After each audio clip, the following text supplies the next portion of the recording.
देखिए, इस वीडियो में लाभ तथा हानि चैप्टर से एक सवाल लिखा गया है बोर्ड पर। इस सवाल में कह रहा है कि एक वस्तु को 1000 रुपया में खरीद कर उसे 1200 रुपया में बेच देता है। वस्तु को 1000 रुपया में खरीदा गया। तब जब वस्तु को हम खरीदते हैं, चाहे जितने रुपये में खरीदते हैं, तो खरीदना को हम लोग क्रय मूल्य से नोट करते हैं। खरीदना मतलब होता है क्रय मूल्य। जब सवाल में लिखा रहेगा खरीदना, तो उसको हम लोग क्रय मूल्य लिखेंगे। क्रय मूल्य बराबर आपको दिया हुआ है 1000 रुपया। अब 1000 रुपया में खरीदा, तो खरीदा मतलब क्रय मूल्य 1000 रुपया हो गया, और उसे 1200 रुपया में बेच देता है। तब जब बेचना रहेगा कि किसी चीज़ को हम इतना में बेच दिए, तो वह विक्रय मूल्य कहलाता है। बेचना मतलब विक्रय मूल्य। 1200 रुपया में बेचा, तो हम लिखेंगे विक्रय मूल्य बराबर 1200 रुपया। 1000 रुपया में खरीदा, तो हम लोग लिखेंगे क्रय मूल्य बराबर 1000। 1200 रुपया में बेचा, तो उसको हम लोग विक्रय मूल्य लिखें। विक्रय मूल्य बराबर 1200। अब देखिए, इसमें इस सवाल से ही स्पष्ट है, कह रहा है कि 1000 रुपया में खरीदा और खरीदने के बाद उसको 1200 रुपया में बेच देता है। तो सवाल से ही स्पष्ट है कि इसको सामान को बेचने में इसको 200 रुपया का जो है लाभ हो रहा है। 200 रुपया का लाभ हो रहा है। तो लिखेंगे लाभ बराबर 1000 में खरीदा और 1200 रुपया में बेच दिया, इसका मतलब 200 रुपया का लाभ हो रहा है। लाभ बराबर 200 रुपया। तो ये सारा डाटा जो हम है ये सवाल से नोट किए हैं, सवाल में दिया हुआ है। तीनों प्राप्त हो गया हमको। क्रय मूल्य और विक्रय मूल्य की मदद से हम लोग पता कर लिए कि कितना लाभ हो रहा है।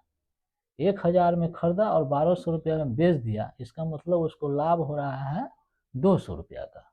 अब हमको लाभ नहीं, लाभ प्रतिशत निकालना है। तो हमको लाभ प्रतिशत निकालने से पहले हम लोग को लाभ निकालना पड़ेगा। तो लाभ हम लोगों ने निकाल लिया है। अब हम लोग लाभ प्रतिशत निकालेंगे। तो लाभ प्रतिशत का फॉर्मूला होता है 100 गुने लाभ बट्टे क्रय मूल्य।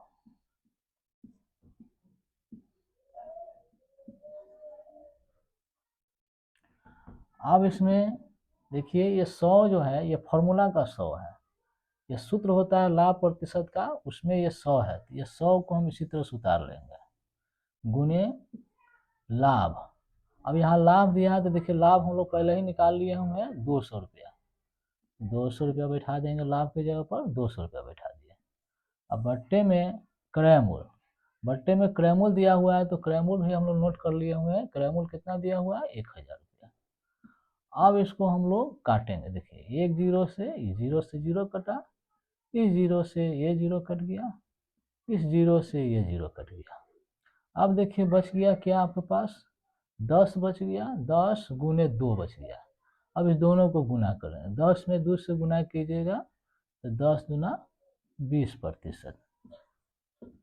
इस सवाल का जवाब निकल गया 20%। अर्थात इस वस्तु को खरीदने और बेचने में लाभ हो गया 20% का लाभ प्राप्त हुआ। तो इस प्रकार से ये सवाल बन गया। अब एक दूसरे प्रकार का सवाल लेते हैं, जिसमें हम लोग हानि प्रतिशत निकालेंगे। तो ठीक, इसको मिटाते हैं हम। देखिए, इसमें अब दूसरा सवाल है, सो हमने नोट किया है। इस सवाल को पढ़िए। इसमें लिखा हुआ है कि एक वस्तु को 850 रुपया में खरीदा। अब यहाँ 850 रुपया में खरीदा, तो जब ये खरीदा लिखा रहेगा, तो हम लोग उसको क्रय मूल्य से नोट कर लेंगे। क्रय मूल्य बराबर आपको हो गया 850 रुपया। खरीदना जब भी लिखा रहेगा, तो हम लोग उसको क्रय मूल्य से नोट करेंगे। अब उसके बाद देखिए, पढ़िए कि 850 रुपया में खरीद कर उसे 680 रुपया में बेच देता है। तो बेचना मतलब होता है, जब किसी चीज़ को बेचेंगे तो वो विक्रय मूल्य से हम लिखेंगे। तो बेचता है 680 रुपया में, तो इसका विक्रय मूल्य हो गया 680 रुपया। जब हम बेचते हैं तो उसको हम लोग विक्रय मूल्य से नोट करते हैं। अब देखिए सवाल को जरा समझिए। इस सवाल में कह रहा है कि 850 रुपया में खरीदा और 680 रुपया में ही बेच दिया।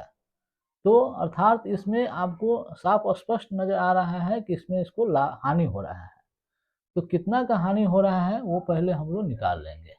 हानि कितना का हो रहा है, देखिए हानि हो रहा है इसको, इस 850 में से 680 घटा देंगे हम लोग। 850 में से 680 घटाइएगा तो आपको हो जाएगा 170 रुपया। 170 रुपया का हानि हो रहा है। ये तीनों चीज हमको इस सवाल से हम प्राप्त किए हैं। 850 रुपया में खरीदा तो खरीदना को हम लोग क्रय मूल्य से नोट कर लिए। 680 रुपया में बेचा तो बेचना को हम लोग विक्रय मूल्य से नोट कर लिए। अब ये क्रय मूल्य और विक्रय मूल्य की मदद से हम ये पता कर लिए कि ये सवाल में लाभ हो रहा है या हानि हो रहा है। तो देखिए सवाल को पढ़ने से ही पता चल रहा है कि 850 रुपया में खरीदा और 680 रुपया में ही बेच दिया, तो इसका मतलब है इसको इस सौदा में हानि हो रहा है। हानि कितना हो रहा है, इसको हम लोगों ने घटा कर निकाल लिया 170 रुपया। अब हानि निकल गया तो हमको निकालना है हानि प्रतिशत निकालना है। तो हानि प्रतिशत का हम लोग फॉर्मूला लिखेंगे। हानि प्रतिशत का फॉर्मूला हम लोग जानते हैं, इसका होता है हानि प्रतिशत बराबर 100 गुने हानि बट्टे क्रय मूल्य, है ना। फॉर्मूला में कोई खास अंतर नहीं है। लाभ होगा तो लाभ प्रतिशत में सिर्फ हम लिखते हैं 100 गुने लाभ बट्टे में क्रय मूल्य। हानि प्रतिशत में 100 गुने हानि बट्टे क्रय मूल्य। ये 100 और क्रय मूल्य दोनों उसी तरह रह जाता है, सिर्फ यहाँ चेंज होता है। लाभ रहेगा तो यहाँ लाभ लिखेंगे, हानि रहेगा तो हानि लिखेंगे, और ये दोनों 100 और क्रय मूल्य फॉर्मूला में यूं ही बना रहेगा। तो आप देखिए अब इसका मान बैठा रहे हैं तो 100, तो ये फॉर्मूला का 100 है, इसीलिए 100 को इसी तरह उतार दिए। उसके बाद गुना, अब हानि है तो हानि हम लोग पहले ही प्राप्त कर लिए हुए हैं, 170 रुपया हो रहा है। अब बट्टे में आप देखिए क्रयमूल है, तो क्रयमूल हम लोग नोट किए हैं 850।